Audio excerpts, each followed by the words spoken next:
Jesus, and praise be to God, these miracles are all about Jesus healing the man with a withered hand. Matthew chapter 12, verse 9 through 14. Going on from that place, he went into their synagogue, and a man with a shriveled hand was there. Looking for a reason to bring charges against Jesus, they asked him, "Is it lawful to heal on the Sabbath?"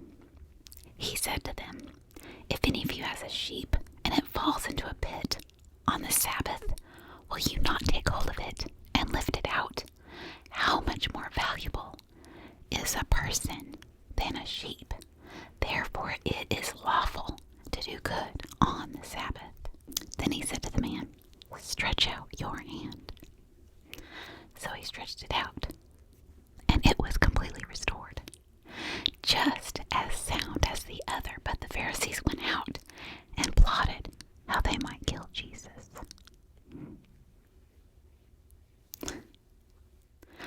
Mark chapter 3, verse 1 through 6. Another time Jesus went into the synagogue, and a man with a shriveled hand was there. Some of them were looking for a reason to accuse Jesus, so they watched him closely to see if he would heal him on the Sabbath.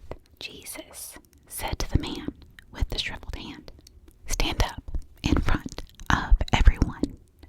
Then Jesus asked them, "Which is lawful on the Sabbath, to do good or to do evil, to save life or to kill?" But they remained silent.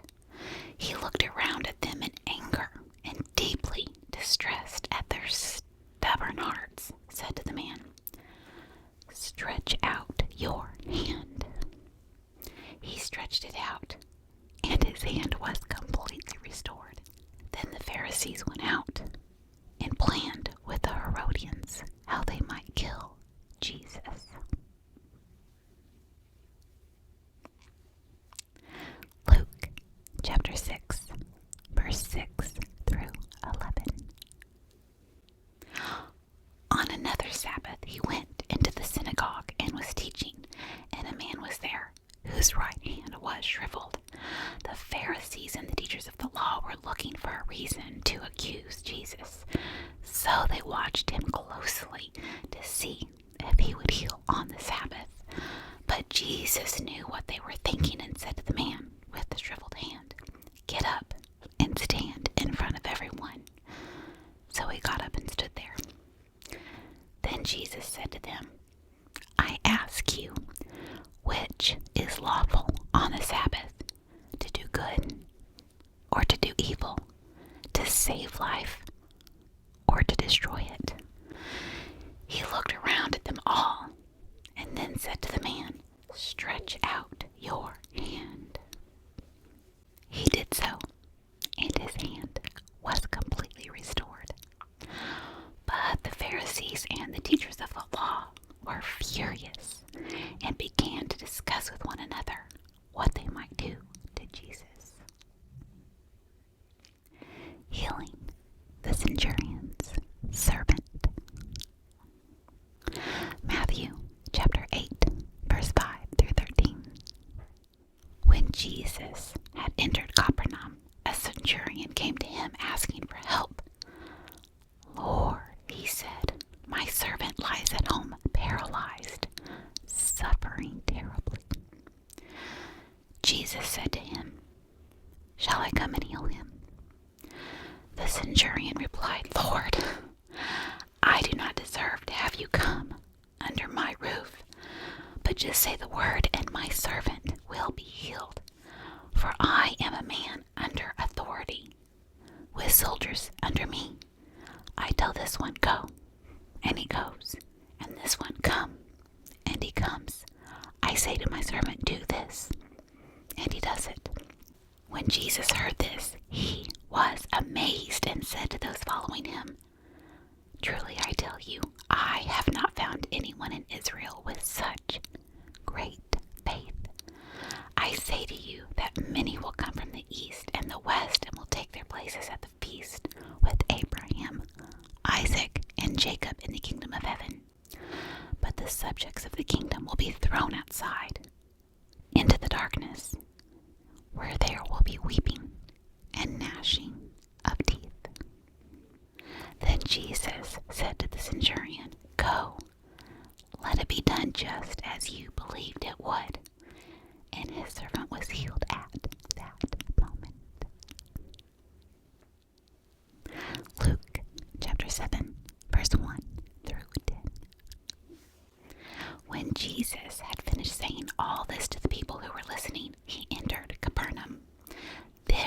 centurion's servant, whom his master valued highly, was sick and about to die.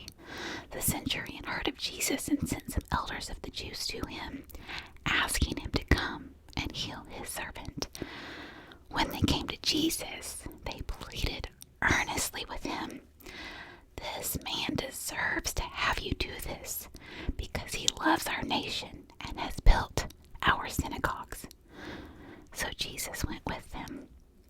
He was not far from the house when the centurion sent friends to say to him, "Lord, don't trouble yourself, for I do not deserve to have you come under my roof. That is why I did not even consider myself worthy to come to you. But say the word, and my servant will be healed. For I myself am a man under authority, with soldiers under me. I tell this one, go, and he goes, and that one, come, and he comes. I say to my servant, do this, and he does it." When Jesus heard this, he was amazed at him, and turning to the crowd following him, he said, "I tell you, I have not found such great faith even in Israel." Then the men who had been sent returned to the house and found the servant well. Healing the woman with the issue of blood. Matthew chapter 9, verse 20 through 22. Just then a woman who had been subject to bleeding for 12 years came up behind him and touched the edge of his cloak. She said to herself, "If only I touch his cloak, I will be healed." Jesus turned and saw her. "Take heart, daughter," he said. "Your faith has healed you." And the woman was healed at that moment. Mark chapter 5, verse 25 through 34. A large crowd followed and pressed around him, and a woman was there who had been subject to bleeding for 12 years. She had suffered a great deal under the care of many doctors, and had spent all she had. Yet instead of getting better, she grew worse. When she heard about Jesus, she came up behind him in the crowd and touched his cloak, because she thought, "If I just touch his clothes, I will be healed." Immediately, her bleeding stopped, and she felt in her body that she was freed from her suffering. At once, Jesus realized that power had gone out from him. He turned around in the crowd and asked, "Who touched my clothes?" "You see the people crowding against you," his disciples answered, "and yet you can ask, 'Who touched me?'" But Jesus kept looking around to see who had done it. Then the woman, knowing what had happened to her, came and fell at his feet, and trembling with fear told him the whole truth. He said to her, "Daughter, your faith has healed you. Go in peace and be freed from your suffering."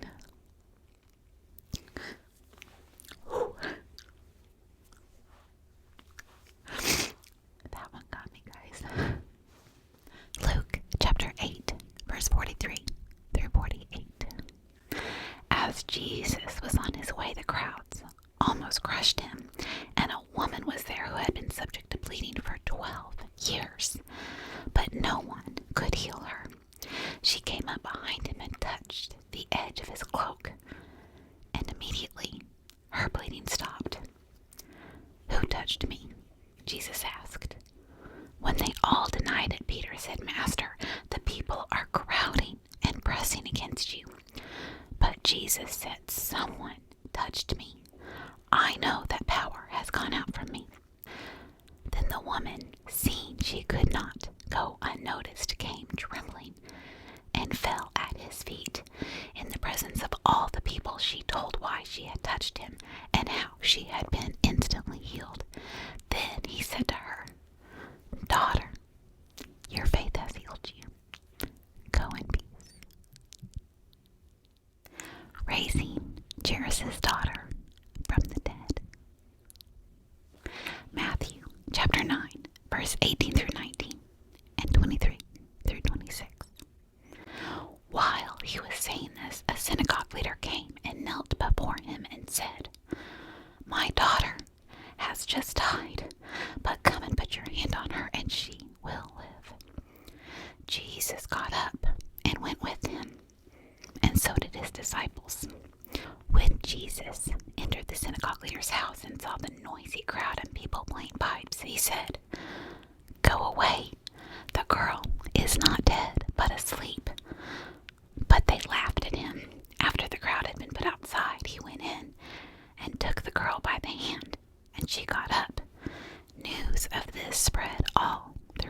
still speaking, some people came from the house of Jairus, the synagogue leader.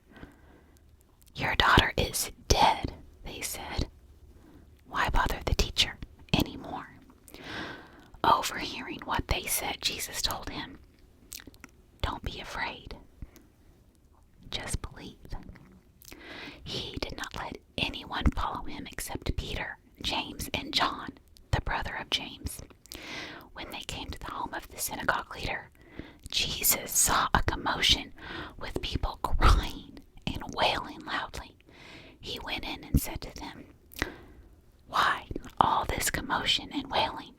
The child is not dead, but asleep." But they laughed at him. After he put them all out, he took the child's father and mother and the disciples who were with him and went in where the child was. He took her by the hand and said to her, "Talitha cum," which means, "Little girl, I say to you, get up." Immediately the girl stood up and began to walk around. She was 12 years old. At this, they were completely astonished. He gave strict orders not to let anyone know about this and told them to give her something to eat. Luke chapter 8, verse 40 through 42 and 49 through 56. Now, when Jesus returned, a crowd welcomed him, for they were all expecting him. Then a man named Jairus, a synagogue leader, came and fell at Jesus' feet, pleading with him to come to his house because his only daughter, a girl of about 12, was dying.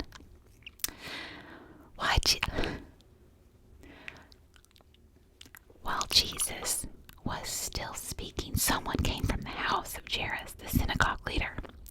"Your daughter is dead," he said. "Don't bother the teacher anymore." Hearing this, Jesus said to Jairus, "Don't be afraid. Just believe, and she will be healed." When he arrived at the house of Jairus, he did not let anyone go in with him except Peter, John, and James, and the child's father and mother. Meanwhile, all the people were wailing and mourning for her. "Stop wailing," Jesus said. "She is not dead, but asleep." They laughed at him, knowing that she was dead. But he took her by her hand and said, "My child, get up." Her spirit returned, and at once she stood up.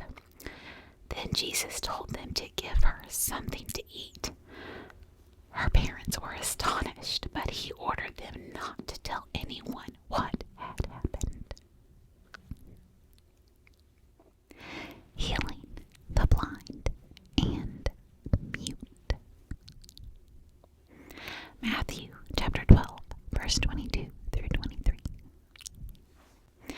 Then they brought him a demon-possessed man who was blind and mute, and Jesus healed him, so that he could both talk and see. All the people were astonished and said, "Could this be the son of David?" Luke chapter 11, verse 14. Jesus was driving out a demon that was mute. When the demon left, the man who had been mute spoke, and the crowd was amazed. Healing the crippled man at the Pool of Bethesda. John chapter 5, verse 1 through 15. Sometime later, Jesus went up to Jerusalem for one of the Jewish festivals.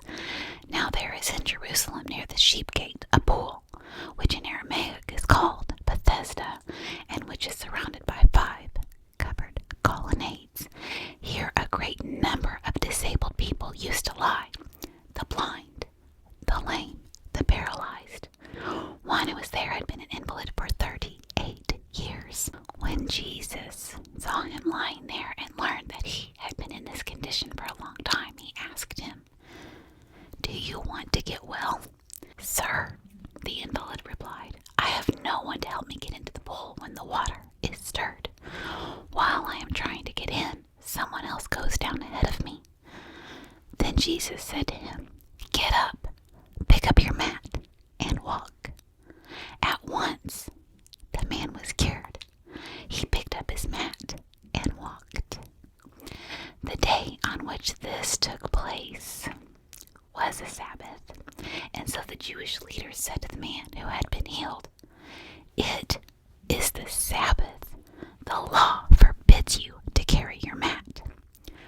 But he replied, "The man who made me well said to me, 'Pick up your mat and walk.'" So they asked him, "Who is this fellow who told you to pick it up and walk?" The man who was healed had no idea who it was, for Jesus had slipped away into the crowd that was there. Later, Jesus found him at the temple and said to him, "See, you are well again. Stop sinning, or something worse may happen to you." The man went away and told the Jewish leaders that it was Jesus who made him well.